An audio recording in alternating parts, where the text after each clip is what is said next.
que puedas entonces hacer lo propio, dejar un comentario, una pregunta, un interrogante o debatir acerca de algunas de las respuestas que vayamos dando durante la transmisión de este programa número 18 en De Frente a la Biblia. Hoy tenemos algunas preguntas, tenemos 3 preguntas interesantes que vamos a dar respuesta en esta noche.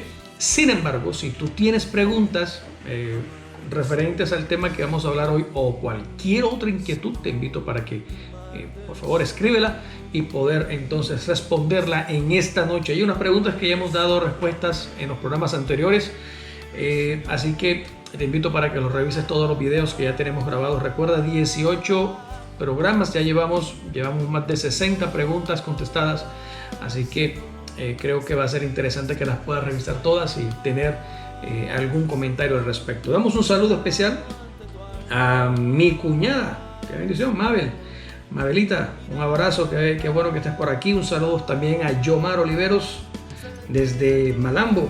Rafael Púa, mi compadre, también está allí viéndolo, y a Mabel la tenemos desde Estados Unidos, ¿no? Está conectándose desde los Estados Unidos. Un saludo especial, Mabelita, qué bueno que estés por aquí. Rafael Púa, bendiciones también. Saludos desde Quilla, sí señor. Saludos desde La Arenosa. Hoy ya en la víspera del domingo de resurrección. Estamos celebrando en esta semana juntamente con todo el mundo la semana de la Pascua. Para las personas que no saben, la Pascua este año comenzó el miércoles. Según el calendario hebreo, la Pascua comenzó el miércoles y hoy sábado en nuestro calendario gregoriano realmente es el primer día de la semana en el calendario judío. Y para ellos en el calendario judío, hoy es el día de la resurrección, hoy sábado. Reitero, esto se debe a que hay un desfase entre los calendarios hebreos y el calendario gregoriano, que es el que nos atañe a nosotros. Y este año particularmente, reitero, el jueves santo que se celebra aquí, cayó miércoles, el viernes cayó jueves, el sábado cayó viernes y el domingo de resurrección, que en nuestro calendario gregoriano celebramos mañana, lógicamente, el día de la resurrección, primer día de la semana del calendario hebreo, es hoy. Hoy se celebra la resurrección de Cristo en los círculos hebreos, en los círculos judíos que creen en el Mesías. Un saludo especial a mi amada esposa, Caterina Betancur, que también está en sintonía. Buenas noches. Yaira Sierra Rodríguez, cordial saludo. Mi hermana también, Karina Colmenares. Bien. Qué bendición. Bueno, estamos aquí todos ahorita y bueno, vamos a comenzar a dar respuesta porque esto se pone interesante y vamos a tratar de avanzar lo antes posible. Tenemos la primera pregunta, una pregunta que tenemos ya hace ratito, que nos las envía nuestro hermano Diógenes Rojas. Diógenes Rojas nos envía desde Bucaramanga, aquí en Colombia. Diógenes Rojas nos está haciendo una pregunta y Diógenes pregunta: Génesis capítulo 1, verso 1 y verso 2, ¿me los puede explicar? Hay algo extraño que no entiendo.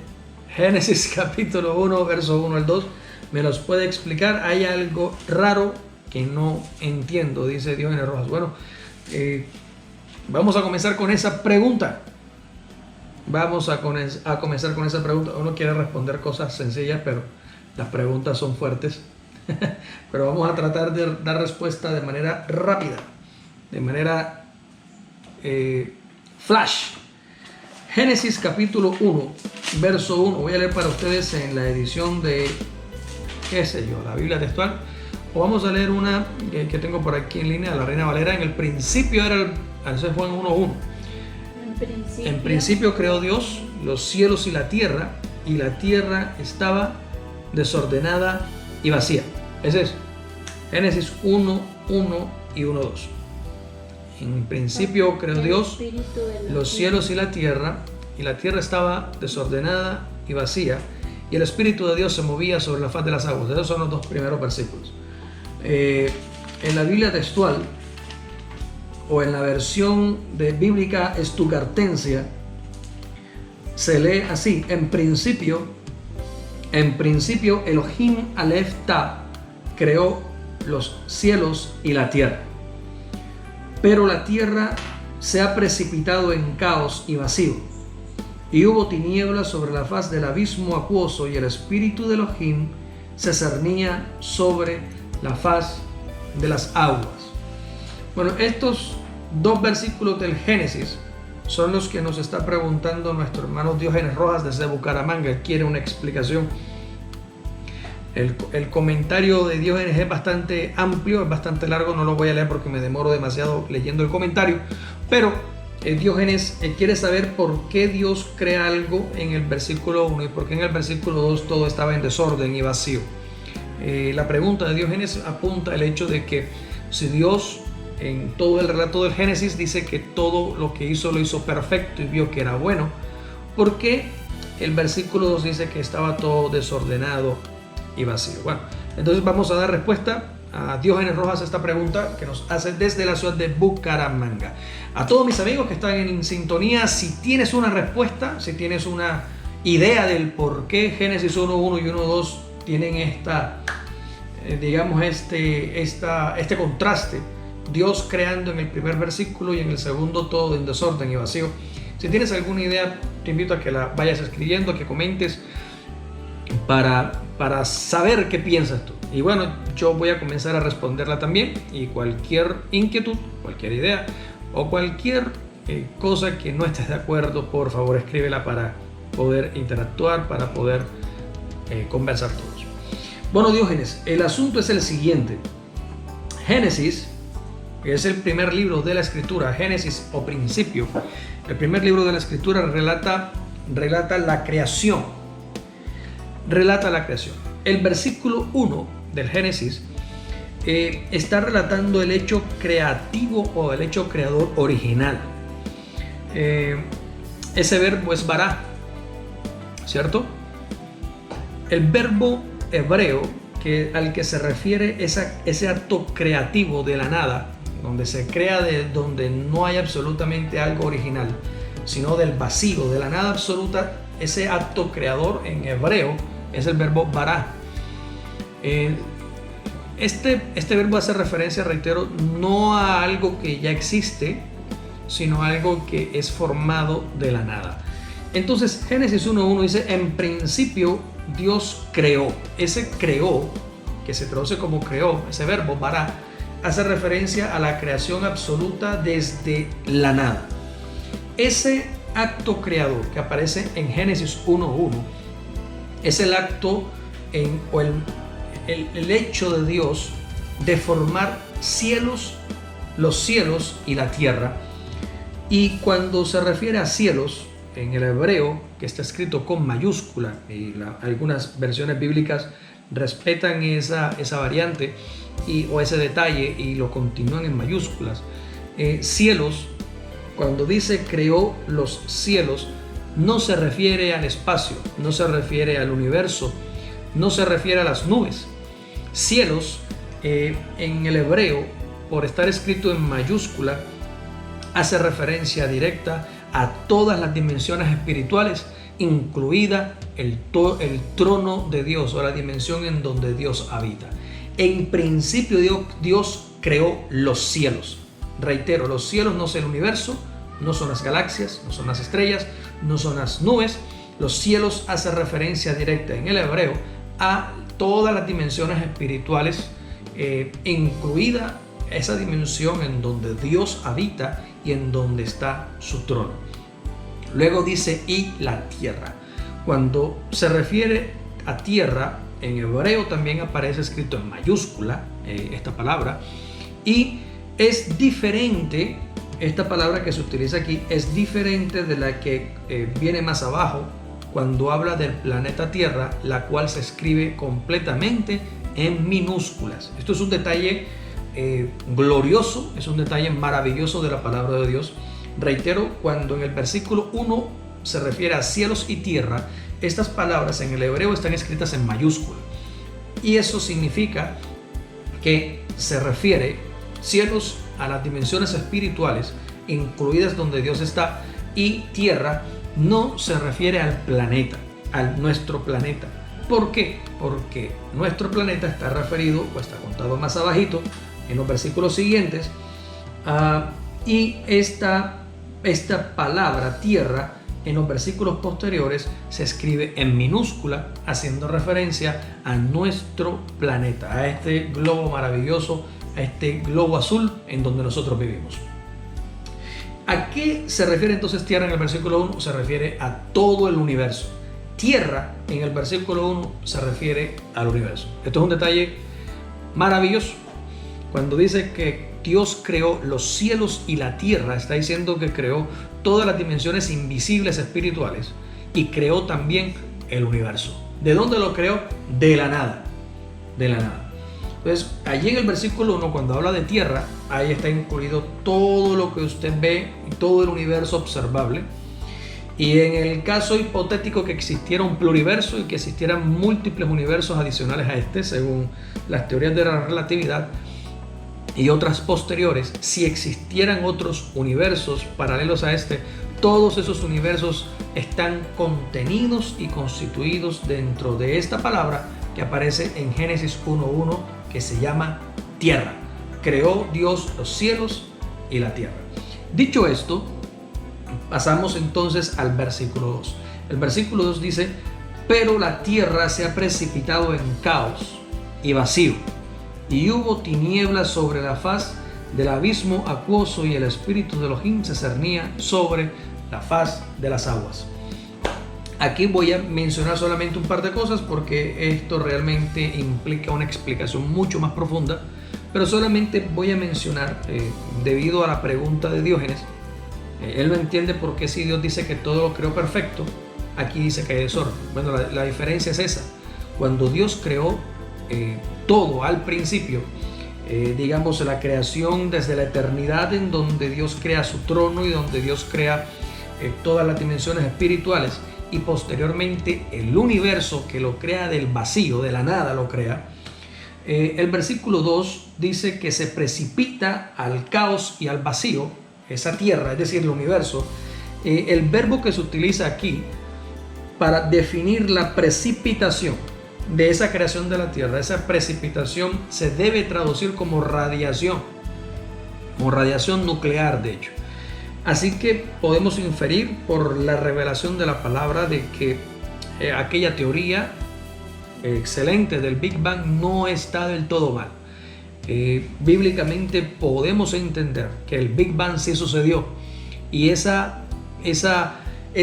gran estallido de la nada fue establecido y fue orquestado directamente por las manos del Creador de los cielos y la tierra. Él fue el que orquestó ese gran estallido, esa gran explosión que se precipita al caos y vacío, y luego más adelante habla de que es una gran expansión. Esa expansión le llamó cielos posteriormente, y estos cielos aparecen con C minúscula, y luego habla de la tierra como planeta. A partir de allí, Diógenes es donde él comienza a recomponer, digámoslo así, a recomponer el planeta Tierra, y es cuando se lee el relato del Génesis, que todo lo que hizo durante 6 días lo vio perfecto y le pareció que estaba bien. Entonces, la creación de Génesis 1:1 no tiene nada que ver con la creación posterior que aparece en el planeta, el cual él dijo que todo lo creó bonito y perfecto. Y la razón por la que hay caos entre el 1:1 y el 1:2 es porque dos cosas se pueden explicar o se pueden entender aquí. Y es que en el momento que Dios crea la tierra, y reitero, cuando se refiere a tierra se refiere al universo, la misma creación del universo fue un caos. Hasta el sol de hoy, una de las leyes de la termodinámica en la ingeniería y en la física, una de las leyes de la termodinámica invita al caos. El caos es una necesidad de la naturaleza. No existimos si no hay caos. Cuando no hay caos es porque no hay vida, no hay movimiento. El caos hace parte de la creación. Y cuando Dios crea el universo, lo creó en caos. Lo creó desde el inicio, fue un caos total. Fue un estallido, una explosión gigantesca, 14.000 millones de años y contando. Y toda esa creación hasta el sol de hoy, se lo puede ver en las galaxias y en el universo, hay un caos total que, a pesar de ser un caos, lleva un orden dentro de la sabiduría divina, lleva un orden muy complejo que nos ha permitido a nosotros los seres humanos habitar en este planeta, estar aquí y compartir de la vida que el mismo Señor nos ha dado.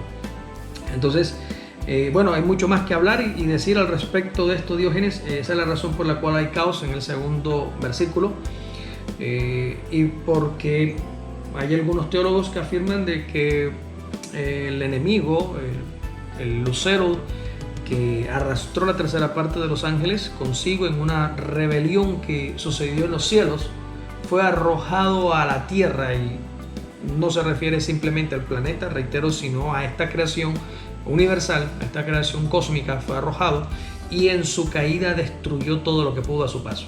Y entonces ese caos, dicen algunos teólogos, es el que Dios reacomoda en los versículos 4 en adelante, Génesis capítulo 1, versículo 4 en adelante, donde Dios comienza a recomponer el planeta, a que las aguas fluyan vida, a que haya vida en los cielos, etcétera, etcétera, etcétera, y finalmente termina creando al hombre del polvo de la tierra. Muchas cosas más podemos decir, pero ya me saldría de la respuesta, y esta es la razón, Diógenes, por la cual existe el caos en el versículo 2. Si alguien quiere compartir, comentar, debatir o hacer una sencilla anotación, pues es bienvenida ahorita. Bueno, vamos a leer algunos comentarios aquí que estamos recibiendo. Yomar Olivero dice: tiempo de creación. Compadre dice: existe un conocimiento, una hipótesis según la cual hubo dos creaciones del hombre, una a la imagen y semejanza del Creador, Génesis 1:27, varón y hembra los creó. Luego el Dios Jehová creó otro hombre del barro, Génesis 2:7. Según la hipótesis, nosotros somos descendencia directa del hombre de barro, pero como fuimos creados por un Dios caído, el cual no tenía autoridad para crear, somos imperfectos, pero tenemos espíritu divino. ¿Qué análisis hace desde la Biblia de esto? Bueno, esa pregunta ya la respondimos hace 2 sábados. Compadre, esa pregunta ya está respondida. Hace 2 sábados la respondimos. Te invito para que entres en el canal de YouTube y veas, creo que es el episodio 16. Ya está respondida. Sin embargo, voy a hacer una aclaración. Creo que 2 minutos, denme 2 minutos para hacer esta aclaración. Génesis 1:27 y Génesis 2:7 hacen referencia al mismo evento.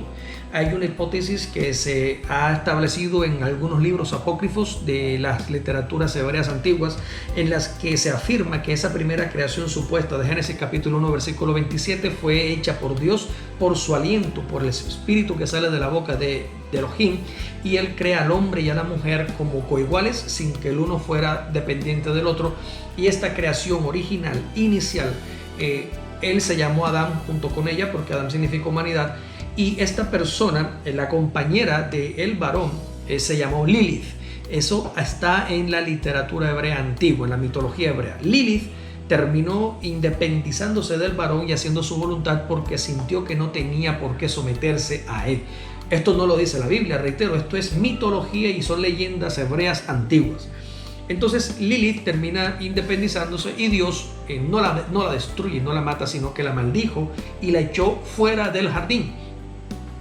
Al echarla fuera del jardín, ella pierde su forma corpórea y se va a los bosques de la tierra, fuera del Edén, y comienza a habitar en los bosques como Lilith, como un espectro. Y según esa literatura antigua, Lilith se convierte entonces en lo que hoy se le conoce en la demonología o en angelología como un espíritu súcubo, que es la que visita a los hombres durante la noche para hacerlos tener visiones nocturnas y sueños eróticos.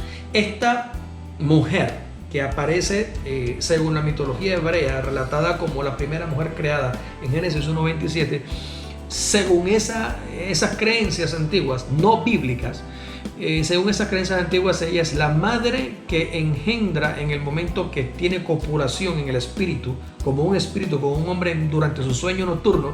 Ella queda embarazada y queda encinta de espíritus, de demonios, y entonces los demonios vienen a ser hijos de ella y no son ángeles caídos. Reitero, estos son filosofías y creencias hebreas antiguas. Posteriormente a esto, entonces Dios, según esa misma mitología, en Génesis capítulo 2 versículo 7, duerme al hombre que no falló y de él saca una compañera para que fuera ayuda idónea para él y no se rebelara y no se independizara del gobierno del varón. Entonces, según esa mitología, por eso aparecen estas dos creaciones. Sin embargo, eso no es así, eso es falso. Ambos relatos hacen referencia al mismo acontecimiento visto desde el punto de vista de dos escritores distintos, los cuales asumimos que solamente Adán fue el testigo primario de ese evento, porque lógicamente él fue el que se durmió. Él sabe qué fue lo que pasó y él fue el que escribió esa primera digamos, intervención divina para darle a la compañera en Génesis capítulo 2 versículo 7. Y como ya explicamos en el video anterior, en el video 16, que ya dimos esta respuesta, estos escritos pasaron de generación en generación y posiblemente tengan algunas perturbaciones lingüísticas que no den claridad. Moisés, al recibir todo esto y compilar los libros, lo dejó tal como lo recibió y así lo recibimos hasta hoy. Lastimosamente no hay una evidencia arqueológica del libro original, ni de los rollos, ni de los papiros, ni de las piedras, ni de los cueros originales del Génesis. No existe. Sin embargo, aclaré en ese video de que el apóstol Pablo sí nos da luz completa cuando se presenta un problema en la iglesia y le dice a la mujer: le prohíbo hablar en la congregación porque la mujer será salvada por el nacimiento o engendrando hijos, según algunas versiones bíblicas. Eso está en 1 Timoteo capítulo 2 versículo 15. 1 Timoteo capítulo 2 versículo 15, y aquí es donde vemos la respuesta bíblica que da claridad a este asunto de la mitología y de las hipótesis que están alrededor de estas aparentes actos distintos de la creación del hombre. ¿Qué dice 1 Timoteo capítulo 2 versículo 15, por favor? Pero será salvada mediante el nacimiento, si permanecen en fe, amor y santificación con sensatez. Ok, vamos a hablar desde el 13, por favor. Desde el 10, vamos a hablar desde el 10. 1 Timoteo 2:10, por favor. Sino lo que cae bien a mujeres que profesan reverencia a Dios por medio de buenas obras. La mujer aprenda con tranquilidad, con sujeción, pero no permito a la mujer enseñar ni dominar al varón, sino estar tranquila, porque Adán fue tomado primero, después Java. Y no fue engañado Adán, sino que la mujer, siendo completamente engañada, ha incurrido en transgresión. Pero será salvada mediante el nacimiento si permanecen en fe, amor y santificación con sensatez. Amén. Entonces, ¿qué pasaba aquí? Aquí el apóstol Pablo está trayendo corrección a la iglesia por causa de una mujer que estaba enseñando esta hipótesis. Esta mujer estaba enseñando a las mujeres a liberarse, a las mujeres a estar por fuera de la ordenanza bíblica, de la ordenanza de Dios, de que fuera la ayuda idónea del varón, y las estaba llevando por un camino de insurrección y en contra a la doctrina bíblica. Entonces el apóstol Pablo dice: a la mujer le prohíbo enseñar, porque lo que estaba enseñando era una falsedad, era una falsa doctrina, y por eso él trae luz para aclarar de que no fue Lilith, de que esa no es la creación original, de que no hubo una segunda creación hecha por un Dios caído, que en ese caso seríamos nosotros los que fuimos creados por aquel Dios caído imperfecto, y por eso somos imperfectos. No, eso es falso, sino que el apóstol Pablo trae claridad, trae luz y dice: el hombre fue tomado primero, para que no quede duda, y luego de él Eva. Y dice: y Adán no peca, la que es seducida, la que es tentada, la que cae es Eva. Dice: pero se salvará por el nacimiento. En algunas Biblias dice engendrando hijos, pero es una mala traducción del verbo. El verbo no es engendrando hijos, sino por causa del nacimiento la mujer se da reivindicada o será restaurada. ¿A qué se hace referencia esto? Y con esto termino. Que cuando la mujer en Génesis capítulo 3 cae en la tentación del enemigo y se deja seducir por la serpiente, la mujer cayó de un lugar de honra, cayó de un lugar de estima en donde Dios la había puesto. esa caída de la mujer le costó muchas cosas. Y mira lo que dice Génesis, para poder entender el trasfondo de todo esto. Génesis capítulo 3, después que la mujer cae, entonces Dios hace que la mujer descienda del lugar de honra que Él le había dado y le dice lo siguiente, en el versículo 13, y dijo Adonai Elohim a la mujer, ¿qué es esto que has hecho? Y la mujer respondió, la serpiente me hizo errar y comí. Y luego dice el siguiente versículo, y dijo Adonai Elohim a la serpiente, por cuanto has hecho esto, maldita eres entre todos los animales y entre todas las bestias del campo, sobre tu pecho y tu vientre andarás, y comerás polvo todos los días de tu vida. Pondré enemistad entre ti y la mujer, y entre tu simiente y su simiente. Él mismo te aplastará la cabeza cuando tú hieras su calcañar. Ahora, mire lo que dice aquí. A la mujer dijo, y esto hay que entenderlo porque está la revelación que el apóstol Pablo luego explica. A la mujer le dice, multiplicaré con creces tus dolores y tu gemido. Con dolores parirás hijos, y tu deseo será hacia tu marido, y él te dominará. Esta situación de la mujer fue el juicio de Dios por ella haber cedido a la tentación de la serpiente. Antes de que esto pasara, ella no tenía dolor, la mujer no padecía de dolores, la mujer no tenía gemidos y no paría con dolor a sus hijos. Y tampoco el deseo de ella estaba sujeto a su marido Adán. No, ambos eran iguales. Y esto es algo poderoso. ¿Por qué? Porque la mujer cayó de ese lugar de honra en el momento que peca. Dios impone sobre ella este juicio. Parirás con dolor, sufrirás, tendrás que gemir, tendrás este lamento, y encima tu deseo le pertenecerá a tu esposo. Él será el que te domine. Eso es algo que Dios estableció, y la mujer quedó así subyugada por siempre durante toda la creación.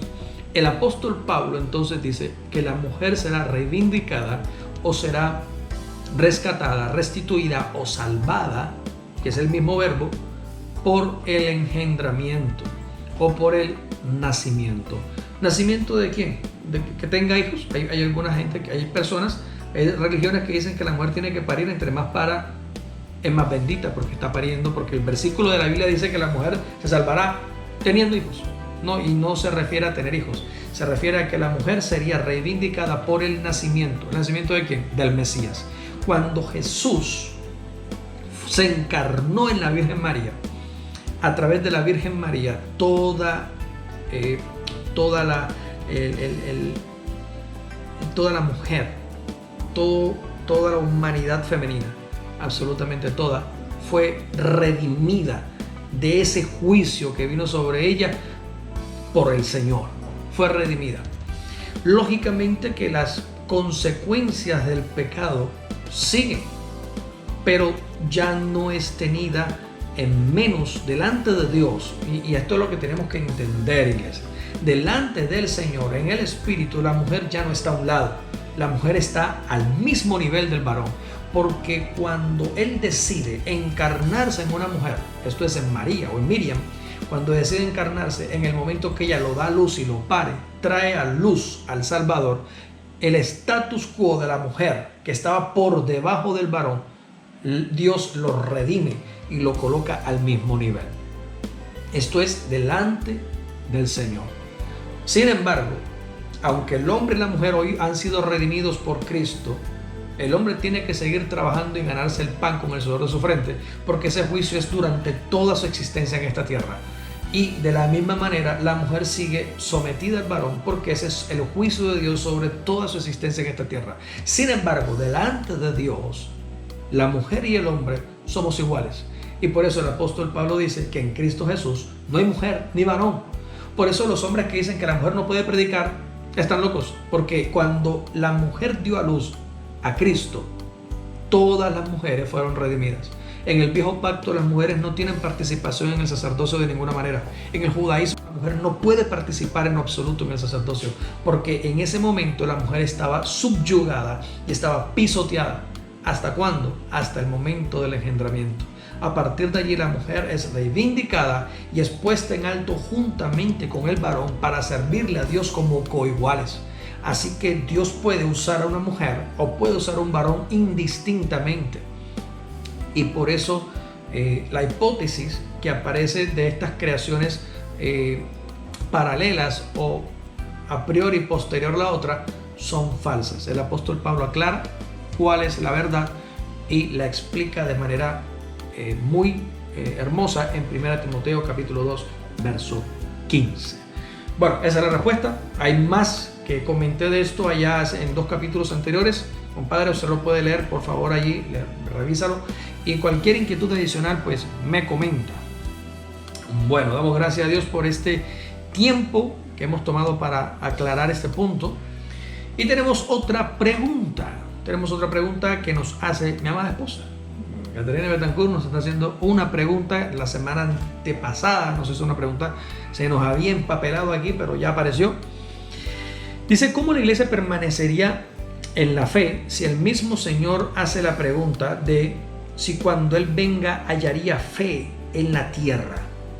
Creo que se refiere a Lucas 18:8. Lucas 18:8. Voy a pedir el favor a mi hija Karina para que nos lea, por favor, Lucas capítulo 18, lee el 6, 7 y 8, por favor, para ver el contexto. Lucas capítulo 18, versos 6, 7 y 8. ¿Qué dice, por favor? Y dijo el Señor, oíd lo que dice el juez injusto. Y dijo el Señor, oíd lo que dice el juez injusto. Y Dios no hará ciertamente justicia a sus escogidos que claman a Él día y noche, y no será paciente con ellos. Os digo que con presteza les hará justicia. Pero cuando venga el Hijo del Hombre, ¿hallará fe en la tierra? Ok, entonces aquí esta pregunta mera retórica que hace Jesús al final de una parábola. La parábola es ese comentario que él hizo acerca de la viuda y el juez injusto, de una mujer que obviamente su estatus es de viudez y necesita que el juez falle a su favor en algún asunto que tenía civil. El juez era injusto y no le prestaba atención a la mujer y todos los días la hacía devolver. La devolvía, no la atendía uno y otro día, hasta que el Señor enseña que la mujer en su persistencia le acabó la paciencia al juez injusto. El juez se sintió hastiado de que esa mujer siempre estuviera allí y entonces finalmente la atiende, resuelve su caso y falla a favor y la mujer recibe la respuesta que estaba esperando. Entonces el Señor Jesús dice, si él siendo malo, si siendo injusto, le respondió por la insistencia, ese tiqui, todos los días ahí, el juez se aburrió y ¡ay! Me la voy a quitar de encima, le respondió y se la quitó. Entonces dice, si este hombre siendo malo y siendo injusto por la insistencia de la mujer, él le respondió, ¿no puede hacer entonces también Dios, que es bueno, por sus hijos? ¿Sí dice así? ¿Por sus hijos que claman a él de día y de noche? ¿O por sus escogidos? Por sus escogidos. Por sus escogidos que claman a él día y noche. Hace la pregunta. Ahí está. ¿Acaso él no le responderá a ustedes si ustedes insistentemente claman a Dios cada día por una petición? ¿Será que Dios no les va a responder? La parábola está mostrando de que si un hombre malo lo hace, Dios también lo puede hacer de muchas mejores maneras. Después de esto hace la pregunta. Repetimos la pregunta, por favor. ¿Cuál es la pregunta? Pero cuando venga el Hijo del Hombre, ¿hallará fe en la tierra? Entonces la pregunta que viene después es una pregunta que hace referencia a la fe, pero no a la fe que nosotros estamos acostumbrados a la que conocemos, que es la de la creencia. Yo creo en Dios y tengo fe. Cuando Dios habla de la fe, hay 5 tipos de fe descritos en la Biblia y uno de esos tipos de fe es la fe de herencia. Israel tiene fe por herencia. ¿Sí? Cuando hablamos de la fe de nuestros padres, cuando los judíos dicen la fe de nuestros padres, es una fe heredada. Es una fe que ellos simplemente por ser israelitas, por ser judíos, ya nacen con una fe. Una fe que no es de ellos, sino que es de la nación, del país. Tienen una fe que es la doctrina o su creencia, su religión, ¿cómo diríamos? Ese formato de creencias, de ritos que les permiten a ellos acercarse al Creador. Esa es su fe. Cuando él pregunta, y hago esta aclaración, número uno, porque el Evangelio de Lucas, al igual que todos los evangelios, hacen parte de la ley, no hacen parte del nuevo pacto ni del tiempo de la gracia. Muchas personas piensan que porque los evangelios están en el Nuevo Testamento son de la gracia, y no son de la gracia. El viejo pacto termina en la crucifixión de Cristo.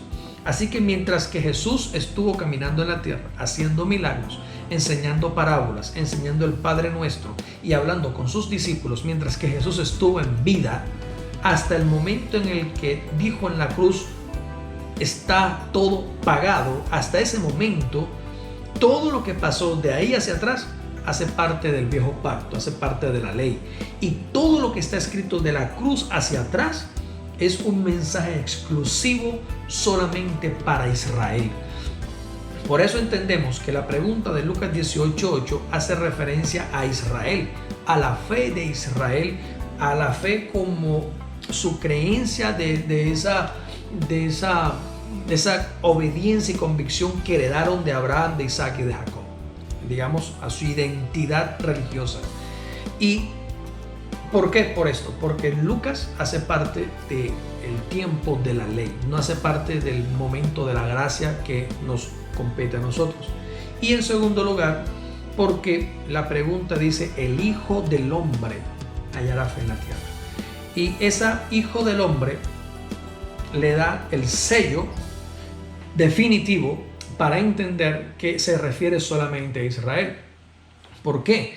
Porque cuando Jesús venga otra vez y va a venir para Israel, vendrá como Hijo de Hombre. Cuando Él vino hace 2000 años, vino como el Hijo del Hombre también. Y por eso Él decía, el Hijo del Hombre no vino a servir, no vino a ser servido, sino para servir. Dijo, el Hijo del Hombre está aquí como el que sirve. O sea, siempre se presentó a sí mismo, y puede anotar esto, 70 veces en los evangelios, 70 veces se dice Él a sí mismo el Hijo del Hombre. Porque Hijo del Hombre es una representación profética que aparece en los libros hebreos, en donde puntualmente Daniel lo presenta como el Hijo del Hombre que vendría para reinar en Israel. Entonces cuando él dice yo soy el Hijo del Hombre, está diciendo yo soy el que los profetas hablaron, soy yo. Ese título de Hijo de Hombre solamente los judíos lo entienden. Nosotros leemos el Hijo del Hombre y nos imaginamos que es un humano, pero para un judío el Hijo del Hombre significa que es el Rey de Reyes en semejanza humana que ha venido para establecer su reino. Entonces el judío, por su fe, esa fe que habla en Lucas 18:8, entiende que el Hijo del Hombre es un hombre, pero que es Dios al mismo tiempo, que ha venido como Rey y Emperador del universo para establecer su reino en la tierra. Entonces los judíos, al oírlo a él decir el Hijo del Hombre, entendían que él se presentaba a sí mismo como el cumplimiento profético de las Escrituras. Ahora aquí dice, cuando el Hijo del Hombre venga a hallar fe en la tierra, diciendo cuando Él vuelva a venir, cuando venga en la parusia, en esa venida que se relata en Mateo capítulo 24, donde dice que vendrá como relámpago que sale del oriente al occidente y que todo ojo le verá. Ese día Él vendrá visiblemente y todo el planeta Tierra verá venir al Hijo del Hombre. Los judíos recibirán al Hijo del Hombre, que es ¿quién? Un hombre coronado como Rey del universo porque es Dios mismo. Esta venida es exclusiva para Israel.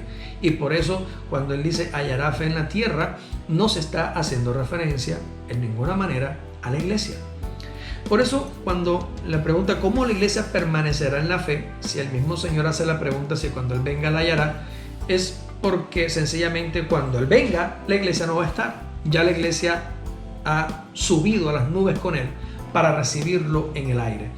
En la tierra no habrá iglesia a la que se le deba probar la fe. La fe será probada solamente a Israel. Israel es el único pueblo en esta tierra que será capaz de pasar la prueba de la fe, porque son los únicos que la tienen por herencia. Nosotros no. Nuestra fe nunca podrá ser probada, porque si nuestra fe es probada, vamos a perder el año. Nosotros no tenemos la capacidad de la fe para ser probada. En cambio, los judíos sí. Ellos tienen una fe que debe ser probada y que será probada cuando el Hijo del Hombre venga. Entonces, la iglesia no tiene esa necesidad. Ya la iglesia venció en Cristo Jesús y no tiene nada que demostrar. Damos gloria al Señor. Bueno, con eso respondo la pregunta de mi amada esposa, Caterine Betancourt, que está por allí haciendo ojitos, contenta de la respuesta. Y bueno, vamos a continuar. Vamos a mirar aquí. Vemos a nuestra prima Karen Barraza conectada también. Aparece un saludo especial para Karen. Tenemos una pregunta de Estrellita de Granados, hermana. Dice: pastor, una pregunta, y entonces ¿por qué los dejaron en el Nuevo Testamento? Los evangelios, ¿por qué están en el Nuevo Testamento? Bueno, porque hacen parte de los escritos que se llevaron a cabo en el griego, ¿sí? La Biblia está dividida en dos partes: el Viejo Pacto, que está todo en hebreo y arameo, y un Nuevo Pacto que se escribió, o un segundo tomo, digámoslo así, una segunda parte de la Biblia que se escribe hace 2000 años, la cual se escribió completamente en griego. Entonces, por el hecho de ser dos idiomas distintos, el primero exclusivo para Israel en hebreo y arameo, se cerró así. Eso se le conoce en bibliología como el canon de Esdras. Y el canon de Esdras está compuesto por 22 libros, un libro por cada letra del alefato hebreo, desde el Génesis hasta Cantar de los Cantares. Esos son los libros que cierran el canon de Esdras. Eso usted lo puede verificar, pregúntele al señor Google o a las enciclopedias avanzadas de teología. Y toda esta primera parte, que se conoce como el pacto de Dios en el Sinaí con Israel, está escrita en hebreo y arameo. Luego, cuando Jesús vino y levantó su iglesia, los apóstoles y todos ellos escribieron en la guía del Espíritu Santo, pero escribieron en griego. Los dos idiomas no se podían mezclar. ¿Por qué? Porque el primer pacto fue exclusivo para Israel y el segundo pacto fue dado a toda la humanidad gentil y a los judíos que se convirtieran a Cristo. Sin embargo, muchos de los escritos, en este caso hablo de los evangelios, relatan hechos de Jesús y de su ministerio, lógicamente, antes de la muerte. Y como la ley se culmina o se cumple con la muerte de Cristo, hasta la muerte de Cristo, todo lo que pasa hasta ese día se constituye teológicamente y dispensacionalmente como el tiempo de la ley, y por eso no hace parte del nuevo pacto. Todo lo que está redactado en los evangelios hasta la cruz de Cristo, todo eso constituye ley. Y por eso usted se da cuenta que cuando Jesús hace todos estos milagros y se manifiesta y habla, siempre estuvo ¿en dónde? En Jerusalén, porque fue enviado a las ovejas perdidas de la casa de Israel. Él vino exclusivamente a Israel a enseñarle, vino a revelarse a Israel, vino a recordarle la ley a Israel y vino a cumplir la ley en Israel. Una vez que esto se hizo, fue cuando el Señor Jesús, por eso en su resurrección en Mateo 28, le dice a la iglesia que ya constituyó en el tiempo de la ley, que la prepara, luego en su cruz, en su muerte, cuando es juzgado el pecado y es liberada la humanidad para una nueva etapa, para una nueva era de la revelación de Dios con la humanidad, le dice a los discípulos: vayan a todas las naciones. Ya no es exclusivo para Israel, sino al mundo entero, y este es el nuevo pacto. El nuevo pacto comienza entonces basado en la cruz de Cristo en adelante y se establece sobre la promesa de la salvación y la redención por la fe en Cristo Jesús. Por eso, hermana mía, todos los evangelios, los 4 evangelios hasta la cruz, son ley. Nada de lo que está ahí es de cumplimiento obligatorio y necesario para la iglesia, porque eso es de cumplimiento obligatorio, pero para Israel. Para nosotros corresponde al pie de la letra todo lo que está contenido después de la cruz de Cristo y la resurrección del Mesías. A partir de allí hasta que terminan las cartas del apóstol Pablo, 2 Timoteo, que es la última, hasta allí eso nos corresponde a nosotros nuevamente, y allí es cuando se termina el tiempo de los gentiles, Cristo venga por su pueblo, al final trompeta, suene la trompeta y nos levante. Entonces comenzará nuevamente el tiempo que falta para Israel en la semana 70 de Daniel, que está descrito en Apocalipsis. Entonces el Apocalipsis también es exclusivo para Israel, y nosotros no tenemos nada que ver como Iglesia de Cristo en todos los juicios y los acontecimientos que se desencadenan en el Apocalipsis al final de los tiempos. Bueno, con eso le doy respuesta a mi hermana también. Tenemos un comentario más, pero tenemos otra pregunta. Voy a leer la pregunta que nos hace falta responder en esta noche. Ya son las 8:50. Que bueno, ha pasado el tiempo rápido. Tenemos otra pregunta de Karina Colmenares. Dice: pastor, hablando de la mesa del Señor, ¿a qué se refieren los términos copa de los demonios y mesa de los demonios que hablan los versículos 20 al 21 del capítulo 10 de Primera de Corintios? Bueno, está Primera de Corintios capítulo 10 del verso 20 al 21. Mientras que mi hermana va buscando, voy a leer a ver aquí qué dicen los comentarios. Rafael Púa dice: pero si tradicionalmente se ha considerado el autor del Evangelio de Lucas a un médico querido por Pablo de Tarso, el cual caminó en la tierra unos 200 años después de la crucifixión, ¿cómo puede tratarse entonces del viejo pacto? Bueno, Rafa, Lucas, el autor del Evangelio que lleva su nombre, es el autor del Evangelio de Lucas y del libro de Hechos de los Apóstoles. Este libro no pudo escribirse 200 años después. ¿Por qué? Porque Lucas es discípulo de Pablo y porque Lucas acompañó a Pablo en sus viajes misioneros. Así que colocarle a Lucas más de 200 años de edad para escribir el libro no es realmente historia verificable. De hecho, el Evangelio de Lucas fue escrito poco después de que se escribió el Evangelio de Marcos, y se data en el primer siglo. De hecho, no en el siglo III, sino en el primer siglo está datado el Evangelio de Lucas. Fue un discípulo del apóstol Pablo, así como lo has dicho, y aunque él escribió lógicamente después de la crucifixión, la historia que está redactada desde el nacimiento, la genealogía de Jesús en Lucas capítulo 1 hasta su crucifixión en los versículos 20 y posteriores, todo el relato que está allí, aunque fue escrito después de la cruz, después de la resurrección de Jesús, el relato como tal, las enseñanzas que están contenidas desde el primer capítulo hasta la crucifixión de Jesús, hacen parte de la historia de Cristo en el tiempo de la ley. Por eso no se pueden considerar gracia, porque son los relatos de la historia de Cristo en el tiempo de la ley. Por eso es viejo pacto, aunque se hayan escrito después. Es como, por ejemplo, si yo enseñara ahora, si yo enseño hoy en el siglo XXI Éxodo, enseño Génesis, enseño las leyes de los sacerdotes en Levíticos, y enseño todo esto a la enseñanza, aunque la esté dando en el siglo XXI, es ley, porque está contenido y solamente o aplica para el tiempo de la ley, exclusivamente para Israel.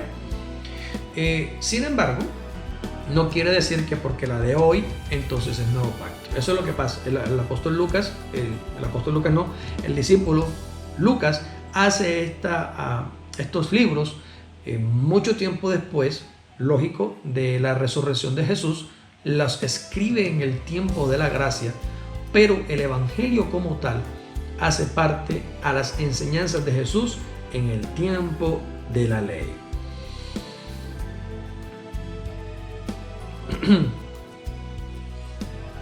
Bueno, aquí Karina Colmenares dice: pastor, según recuerdo un pasaje de la Biblia, dice que nosotros mismos no tenemos fe, sino que nos es dada.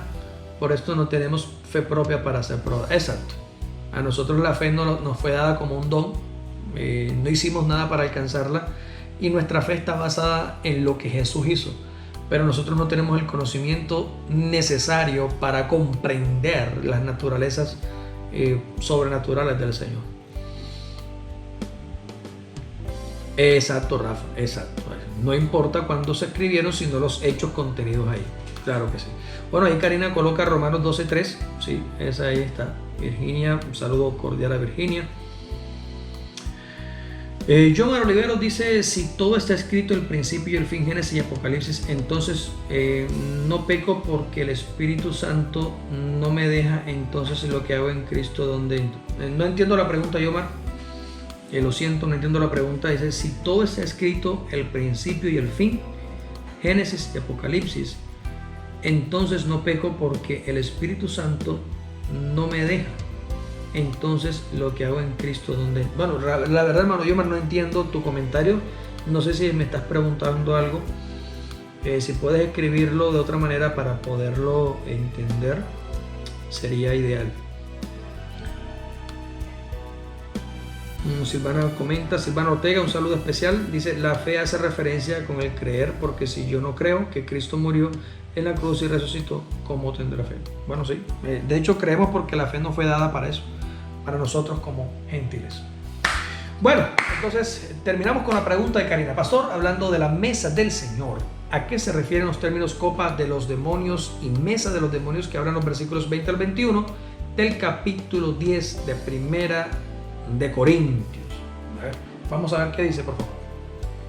Antes digo que lo que sacrifican a los demonios sacrifican y no a Dios, y no quiero que os hagáis partícipes con los demonios.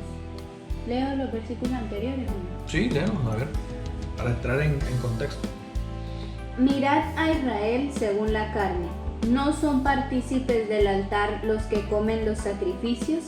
¿Qué digo pues? ¿Que lo sacrificado a los ídolos es algo, o que un ídolo es algo? Antes digo que lo que sacrifican a los demonios sacrifican y no a Dios, y no quiero que os hagáis partícipes con los demonios. No podéis beber la copa del Señor y la copa de los demonios. No podéis participar de la mesa del Señor y de la mesa de los demonios. ¿O provocaremos a celos al Señor? ¿Acaso somos más fuertes que Él? Bueno, entonces aquí, para dar respuesta a esta última pregunta, aquí el apóstol Pablo está hablándole directamente a la iglesia de los Corintios acerca de las prácticas comunes que existen en Asia Menor durante el tiempo bíblico, ¿sí? Durante el tiempo en el que el evangelio estaba siendo predicado. Hay muchas prácticas paganas, por eso habla de los gentiles. Hay muchas prácticas paganas, costumbres de ritos, veíamos el otro día, como rudimentos de las doctrinas y de las religiones paganas. Entre ellas, una de las prácticas más comunes hasta el sol de hoy es hacer banquetes y hacer comidas y hacer sacrificios para celebrar festividades de ídolos o de dioses que no son Dios. Entonces, muchas religiones paganas de la época, al igual que hoy, ofrecían fiestas, solemnidades, celebraciones, y en ellas solían hacer sacrificios de animales y sacrificios humanos para rendirle honor a estos dioses a los que ellos alababan o a los que ellos adoraban. Esta adoración, que sucedía muy frecuentemente en Asia Menor, en la ciudad de Corinto no era la excepción a estas prácticas, pues resultaba que la iglesia recién convertida de los gentiles, ahora creyente en Cristo, seguía de manera inocente participando de estas festividades y de estas celebraciones idolátricas en sus familias, en sus convocatorias sociales, y venían a la iglesia, eran parte de la iglesia, compartían la mesa del Señor, que es la copa del nuevo pacto en su sangre, y el pan, lo compartían, estaban en la coinonía, en la comunión con la iglesia, y posteriormente, de pronto la semana que viene, había un banquete porque estaban celebrando a San Patricio o a cualquier otro dios, o a Zeus, o a Afrodita, o a Diana. Había alguna celebración bastante interesante en estos templos, los cuales se basaban en sacrificios humanos, sacrificios de animales o comidas que terminaban con una orgía bien orquestada al final, porque finalmente celebraban mucho la fecundidad y la procreación sexual. Entonces, lógicamente, dentro de las costumbres paganas, esto hace parte del día a día. Para ellos eso no era malo, era bien. Entonces el apóstol Pablo aquí les está diciendo a ellos: ustedes no pueden seguir participando de estas fiestas idolátricas y comer a la mesa con las comidas que ellos han consagrado a estos ídolos y con los sacrificios que han hecho a estos dioses. ¿Por qué? Porque ustedes hoy hacen parte de un nuevo pueblo, de un cuerpo divino, que es el cuerpo de Cristo, y cuando ustedes se sientan a comer la mesa del Señor y beben de la copa del nuevo pacto y comen del pan, están comiendo del altar de Dios, y al participar del altar de Dios les va a dar vida. Si ustedes hacen eso y luego se van a celebrar estas fiestas idolátricas paganas de los gentiles, asumiendo que es algo sencillo, que es una comida, y entonces les aclara: ¿o acaso ustedes no saben que lo que ellos sacrifican se lo sacrifican a los demonios? Si ustedes participan entonces de la copa de los demonios y de la mesa de los demonios, van a provocar a celos, a ira al Señor. Entonces le está diciendo a la iglesia: aléjense de las celebraciones paganas, aléjense de las fiestas idolátricas, aléjense de lo sacrificado a los ídolos y a los demonios, aléjense de eso, porque ustedes ahora beben de la copa del nuevo pacto y comen del pan, que es la carne de Cristo Jesús. Hoy en día estas celebraciones siguen viéndose en todas las naciones. Dependiendo de la religión que se practique, siguen habiendo fiestas y ceremonias de sacrificios, siguen habiendo fiestas y ceremonias de comidas consagradas a los ídolos y a los demonios. Y lamentablemente hasta el sol de hoy mucha iglesia sigue participando, muchas veces de manera inocente, del altar de los demonios y de la copa de los demonios, y está provocando a ira y a celos a Dios si es iglesia de Cristo. Entonces eso es lo que se refiere a eso. Eso es lo que significa el beber de la copa de los demonios y participar del altar de los demonios. Bueno, damos gracias al Señor. Hemos llegado así al final de la transmisión del episodio de hoy de Frente a la Biblia. Tenemos un último comentario de nuestro hermano Obed Cantillo. Dice: si el nombre de Jesús es Jesús el Cristo y nosotros lo pronunciamos Jesucristo, ¿en cuál nombre se sujetan los demonios? Los nombres se sujetan en el nombre de Jesús. Es en el nombre de Jesús que se sujetan los demonios. Si le dice Jesucristo, pues ellos entienden también que es en el nombre de Él, porque Él es el que tiene ese título, Jesucristo. Él es Jesús y es el Cristo. Ahora hay que recordar, tener en cuenta que los demonios no se sujetan porque yo diga la palabra mágica Jesús. ¿Sí? Si yo digo el nombre de Jesús y el demonio sale corriendo porque utilicé el abracadabra mágico. Si digo la palabra mágica, los demonios se sujetan. No, así no funciona. No funciona así. Hay en Hechos capítulo, creo que el 16, Hechos capítulo 16, habla el relato de unos hombres, hijos de un tal Ezeba, que eran exorcistas y que ellos andaban echando demonios fuera en el nombre de Jesús, el que predica Pablo. Eso está en Hechos de los Apóstoles. Y estos hombres, en el capítulo 19, Hechos capítulo 19, creo que es el versículo 10, 10 en adelante. Hechos capítulo 19, versículo 10 en adelante, ¿qué dice? Dice, y esto sucedió por 2 años, de manera que todos los que habitaban en Asia, tanto judíos como griegos, oyeron la palabra del Señor. Y Dios hacía milagros no comunes por las manos de Pablo, de tal manera que hasta llevaban paños o delantales de su cuerpo a los enfermos, y las enfermedades se alejaban de ellos, y los espíritus malignos se iban. Entonces algunos judíos, exorcistas ambulantes, intentaron invocar el nombre del Señor Jesús sobre los que tenían espíritus malignos, diciendo, os conjuro por Jesús, el que predica Pablo. Y esto hacían 7 hijos de un tal Esceva, sumo sacerdote judío. Pero el espíritu maligno les respondió diciendo, a Jesús conozco y sé quién es Pablo, pero vosotros ¿quién sois? Y abalanzándose sobre ellos, el hombre en quien estaba el espíritu maligno dominó a 2 y se hizo fuerte contra ellos, de tal manera que huyeron de aquella casa desnudos y heridos. Exacto. Entonces aquí vemos el ejemplo claro de que estos varones, estos hombres, exorcistas ambulantes, utilizaron las palabras mágicas en el nombre de Jesús, y los demonios le dijeron, sabemos quién es Jesús, ustedes quiénes son. Le dieron una tunda. El hombre que estaba endemoniado agarró a todos estos hombres, les dio una paliza, los empelotó y los mandó desnudos a la calle en burla. No es el nombre de Jesús.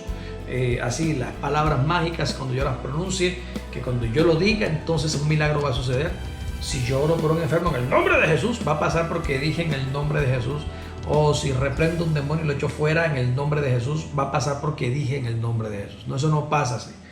La única forma en la que un demonio se sujeta en el nombre de Jesús es porque reconoce que tú has sido comisionado por el Señor para ir en su autoridad para hacerlo. Si tú has sido comisionado por Dios en autoridad del Hijo del Hombre para hacer ese trabajo, los demonios se van a sujetar. Si no, no va a pasar. Entonces, con eso te aclaro la duda, hermano Obed. Y si quedó algo pendiente, pues me comentas, me comunicas.